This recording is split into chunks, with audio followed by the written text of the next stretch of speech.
ఇంతటి అద్భుతమైన జ్ఞానాన్ని, ధ్యానాన్ని అందించిన బ్రహ్మర్షి సుభాష్ పత్రిజీ గారికి, spiritual tablets research founder, chairman అయిన డాక్టర్ పిఎస్ గోపాలకృష్ణ గారికి నా ఆత్మ ప్రణామాలు.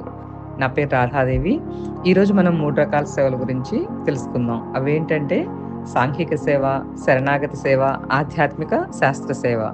అసలు సేవ అంటే ఏంటి? ఎదుటి వారి యొక్క పరిస్థితులను, అవసరాలను తెలుసుకొని వారికి తగిన సహాయ సహకారాలు అందించడమే సేవ. మరి ఏ విధమైన సేవలను వ్యక్తులకి అందించాలో చూద్దాం.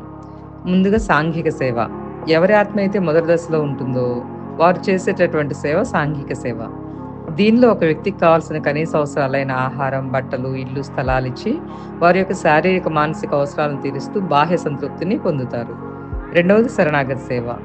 వ్యక్తుల అవసరాల కోసం గురువులను కానీ, దైవాన్ని కానీ ఆశ్రయించి చేసేదే శరణాగతి సేవ. నా సమస్యను ఆ భగవంతుడో లేదా స్వామీజీనో తీరుస్తారు, నేను నిమిత్త మాత్రున్నో అని నమ్మి వారి సమస్యలను వారి పాదాల వద్ద ఉంచి తమ పని తాము చేసుకుంటూ ఉన్న వారి సమస్యలు ఈ శరణాగతి సేవ ద్వారా పరిష్కరించబడతాయి. ఇది సాంఘిక సేవ కన్నా కొంత ఆత్మ పరిణితి చెందిన స్థితి. మూడవది ఆధ్యాత్మిక శాస్త్ర సేవ. ఒకానొక పరిణితి చెందిన ఆత్మ జన్మ పరంపరలో ఆఖరి దశలో చేసే సేవే ఆధ్యాత్మిక శాస్త్ర సేవ. ఎవరి ఆత్మని ఎవరికి వారే ఉద్ధరించుకోవాలని గీతలో శ్రీకృష్ణుల వారు చెప్పిన, నీ వాస్తవానికి నీవే సృష్టికర్తవు అని సేత్ మహాజ్ఞాని చెప్పిన అన్నింటి సారాంశం ఒక్కటే. మనకు తెలిసిన ధ్యాన, జ్ఞాన మార్గాన్ని ఇతరులకు తెలియజేసి వారి యొక్క వ్యక్తిగత ఆత్మ పరిణితికి లేదా సమాజ ఆత్మ పరిణితికి ఉపయోగపడడాన్ని ఆధ్యాత్మిక శాస్త్ర సేవగా చెప్పుకోవచ్చు. Thank you masters.